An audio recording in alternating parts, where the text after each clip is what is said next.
Drop the ledger of blood and honor. I waited on the Phocian wall. A low pile of rough stones stacked chest high, a scar of human defiance across the narrow pass. The sea crashed on my left, white foam arched high, spraying the rocks with cold, stinging salt. It coated my lips, it tasted like iron.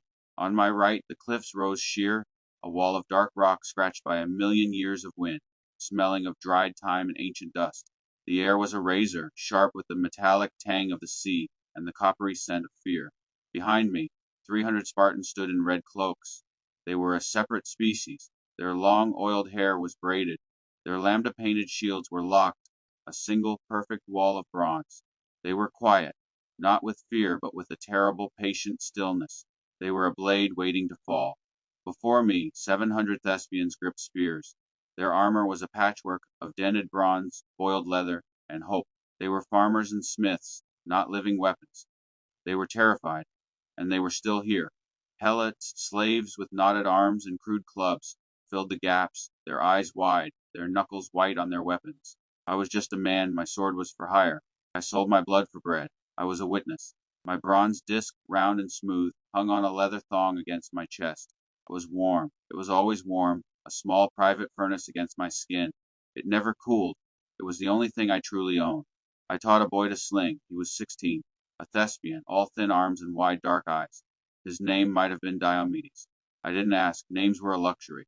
They were baggage. He fumbled with a lead bullet, dropping it in the dust.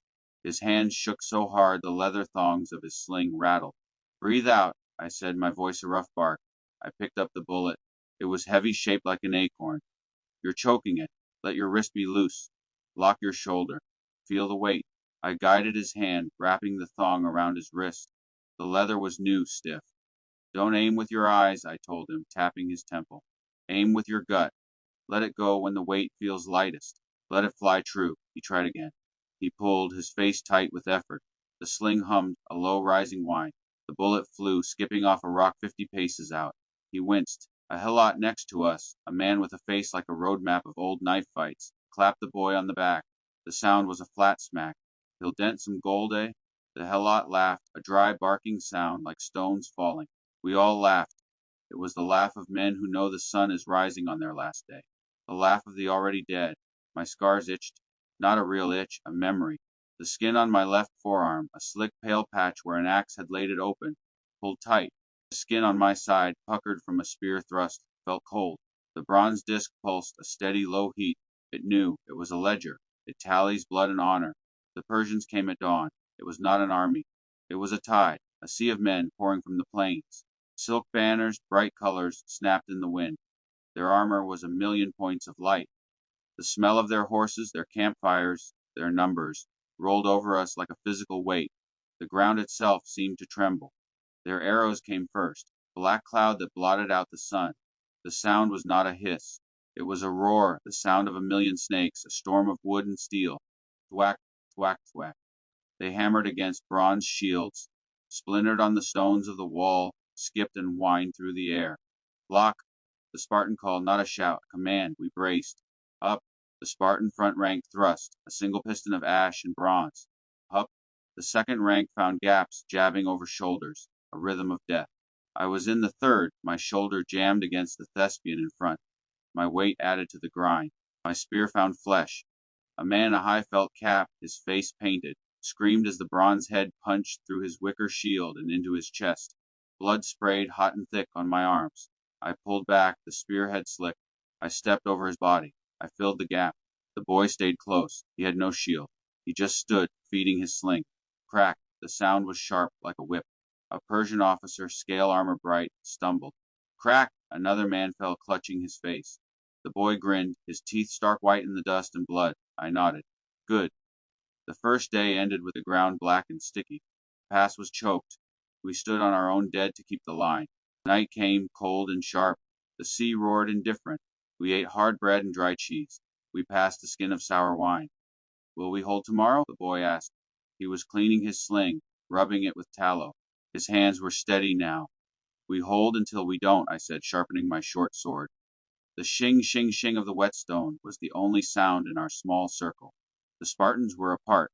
They sat in silence, combing their long hair, a ritual of ghosts. The Thespians were louder, binding wounds, their voices hushed, talking of farms and wives and daughters. The Helots watched the shadows, their faces grim. I touched my disc, it pulsed warm, warm. The second day brought the immortals. 10,000, they came in silence. No screams, no battle cries, just the hiss of overlapping scale armor, the clack, clack, clack of their spear butts on the stone. Gold pomegranates, they were mocking us. This was not a tide. This was a steel blade, honed and precise. The fight turned close, brutal. My spear broke, snapped on a gilded shield. I drew my Xephos. This was gut work. A Persian lunged under my guard, his dagger bright. I stamped his knee. I felt the joint pop. He screamed a high, thin sound.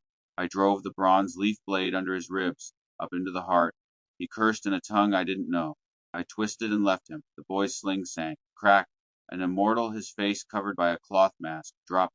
A lead bullet had found his eye. The boy didn't grin. He just reloaded. His eyes were hard. They were old. The wall held, but barely men fell. Gaps opened. We filled them with our bodies. Blood soaked the stones. My arms burned. My lungs burned. My disc burned hotter, a small furnace against my ribs. It was feeding. Ledger tallies blood and honor. The third day broke gray. The air was thick, oily, still. The Persians pulled back. A silence fell. It was not peace. It was wrong. It was a held breath. The pass was a wall of bodies, Greek and Persian, stacked like firewood. The smell of rot was thick, a sweet, gagging stench. A Spartan captain, his helm off, showing a gray streaked beard and a broken nose, spat on the ground. Ephialtes. The name dropped like a stone in a deep well. It hit me like a blade, I saw. I saw him 2 nights ago. I had been walking the line, my disc burning, a low prickling warning I didn't understand. I saw a shepherd, a local man, his shoulders hunched. Ephialtes. He was slinking from the Spartan king's fire, moving like a shadow that didn't belong. I followed. I was good at that. I watched from the rocks. Ephialtes Metsamona. A Persian cloak tall. I was too far to hear the words. The wind stole them. But I heard it. Clink, the sound of gold, a heavy purse changing hands, a sound that cuts deeper than steel, a sound that sells the world. I saw Ephialtes' face, caught for a second in the starlight, greedy, weak, afraid, and for one single terrible heartbeat, the firelight lied. Face flickered. It was not Ephialtes.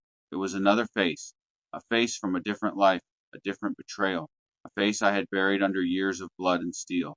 My brother, the one who sold me for a wineskin and a single silver coin, the one who started this long walk, this endless tally, the same weak chin, the same shifting greedy eyes. I gripped my spear hilt, the wood biting into my palm. Not again, I whispered. The wind carried the sound away. No one heard, but the disc pulsed, a hot, angry beat. Not again. Now in the gray dawn, the king knew. Leonidas, his face was stone. He knew the path was sold. He dismissed the other allies, the Phocians, the Thebans. He ordered them to leave. But the Thespians stayed. Their captain, Demophilus, a man with a chest like a barrel, folded his arms and planted his spear in the rock. We stay. The Helots stayed. They had no choice. The Spartans stayed. They stayed because they were born for this. We were dead men. We were buying one more day. The dread was a cold thing in my gut, but the mood changed. It was not fear, it was finality. The Spartans combed their hair one last time, their movements calm, deliberate. The Helots checked the points on their crude spears. The boy sat by me. He didn't ask any more questions. He just loaded his sling, one bullet, then another. He lined them up on the stone wall, a neat row of tiny gray eggs. Death waiting. The sun climbed. The air grew hotter. Fight for the shade, a Spartan jested, pointing to the sky. It was already darkening. The first volley of the final day. The arrows came. A black roof. The air thrummed with them. We locked shields. We waited. Then a new sound. It was not from the front. It was not the hiss of scale armor. It was from above, from behind us. A roar, the sound of 10,000 throats. The whine of boots on scree. Immortals. They were on the Anopa path, Ephesus' path. They were above us, behind us. The trap was sprung. The Spartans turned, a perfect doomed machine, forming a circle. Their red cloaks were a splash of defiance in the gray pass. But the boy, he scrambled onto the wall's edge. A perfect target.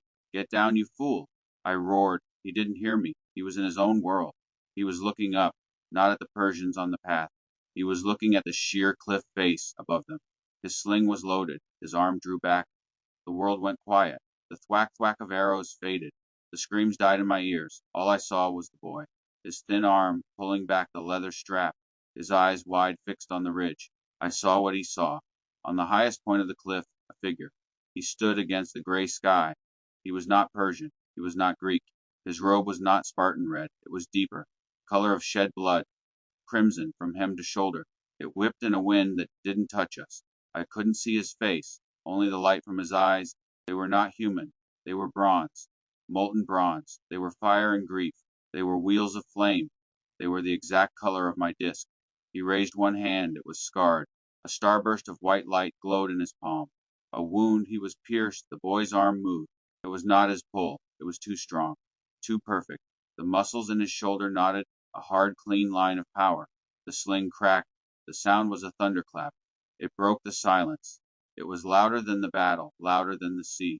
The lead bullet, a tiny insignificant thing, flew. It struck the cliff face, high, high above the path. A single tick against the stone. The mountain groaned. It was a deep tectonic rumble. The ground shook under my feet. The stone cracked. Not screed. Not a few rocks. The foundation of the pass. The bones of the earth torn loose by that tiny guided stone. A river of granite, tons of it. The avalanche fell. It erased the Anapaea path. It erased the thousands of immortals on it. It erased the sky. The pass itself shook. The ground bucked under us. Men screamed Greek and Persian as the world ended in dust and noise. I grabbed the boy. I roared his name, though I never knew it. I pulled him from the wall, shielding him with my body, jamming us both against the low stone. The roar was deafening. A slab of rock, wide as a ship's sail, spun from the dust cloud. It struck my helm. I felt my spine snap. Pain, a white nova. Darkness, absolute. Ledger tallies blood and honor. I was dead. The darkness was total. A void, cold, silent pain, no sound. No light. I was a name lost in the ledger. The ink dry, the page turned. I was nothing. Then warmth. Not my disc. My disc was cold, a dead stone on my chest. This was different. A warmth around me. I was moving. I was being lifted. I felt arms. They were strong. They were not flesh. They felt like solid light, like warm wind. They were under my back, under my legs. They held me. They lifted me from the crush of stone. I felt the weight of the granite slab, the one that broke my back, dissolve. It did not move. It did not roll.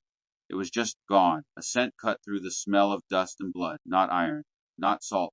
It was myrrh and baking bread, and a clean wind off snow. It was the scent of life. It filled my broken lungs. I felt my spine knit. A jolt. Vertebrae clicking into place, one by one, like stones being set. I felt the cracked helm, the bronze crushed like paper, fall away from my face. I took a breath, a real breath. It was an explosion. Salt spray. That's what woke me. Salt spray on my face. I gasped, coughing up dust and bile. My head throbbed, a dull, heavy ache, not the white-hot spike of death. I was on the sea cliff, high above the pass. The wind was cold, clean. I was alone. I looked at my hands. They were whole, caked in dried blood and dust. My back was straight. I stood up. My legs shook, but they held. I didn't climb. I remembered the arms, the warmth, the scent. I was carried. I crawled to the edge. I looked down. The pass was a graveyard. The avalanche had sealed the western end, a tomb of rock. On the small hillock near the wall's ruin, the Spartans. A heap of red cloaks and bronze, bristling with arrows. They looked like a red-backed porcupine. Dead, all dead. The ground around them was a carpet of Persians. The Thespians were buried under the rock. The helots were scattered like broken dolls. I turned. I was not alone. I was surrounded. 300 spears, planted in the hard rock of the cliff, their points to the sky, a forest of ash and bronze, theirs. The Spartan spears, a marker, a final stand. He stood among them. The sun was rising behind him, turning him into a black silhouette, but he was not a man. He was too large. His mane was a corona of fire against the dawn. His eyes, I saw them, bronze. The same molten bronze. He was not a beast. He was the mountain strength, the sea's fury, the lion of Judah. He held a sword, not a Greek Xiphos, not a Persian Asinus. It was a blade of light, and it was pointing forward. Not at me, not at the dead at the sea. At the future. He looked at me. No words. No thunder, just a look. It burned away my fear. It burned away my grief. It left only purpose, I knew. I climbed down. The rock was slick with blood. I found the boy's body near the wall's ruin. The avalanche had missed him. He was just still, his sling clutched in his hand. I knelt. I closed his eyes. I took the sling. The leather was still warm from his grip. I wrapped the strap around my fist. My scars burned, each one a name, each one a debt. I stood on the cliff among the spears, facing the few Persian survivors who were picking through the dead below. I opened my mouth. I sang. The inventory of scars, this scar for the Hilot who laughed at Persian trousers, his throat cut by a scale blade. This scar for the Thespian who stood when others ran, spear through his gut. This scar for the boy 16 who loosed the stone that broke the mountain.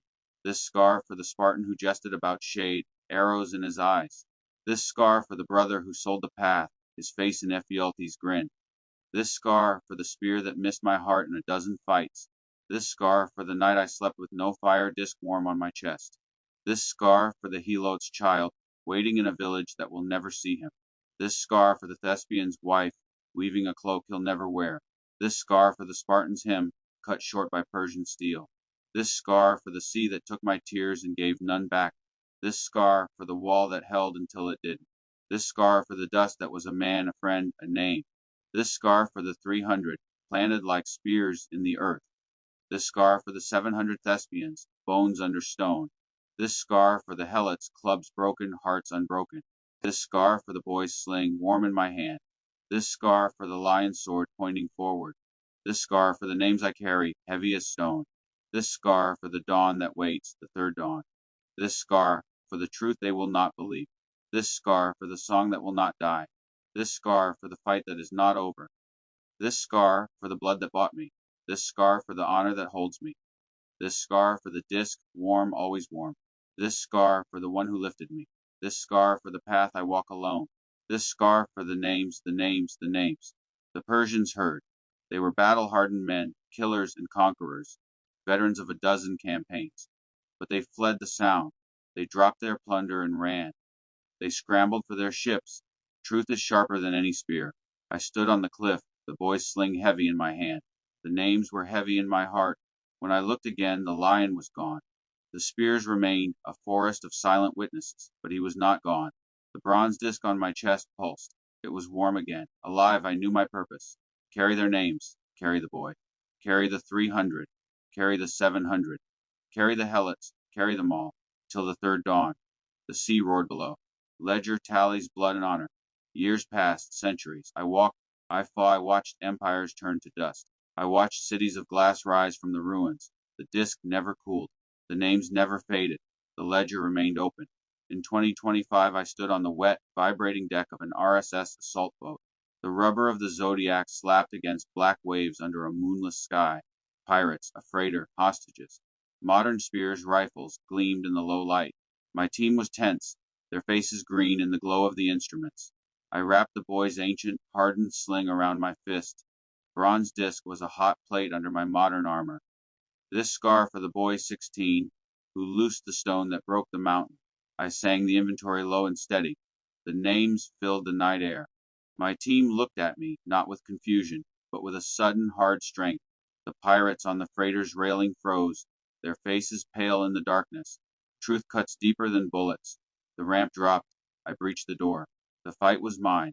The names carried me. The third dawn waits. I am their voice. I am their scar. Ledger tallies blood and honor.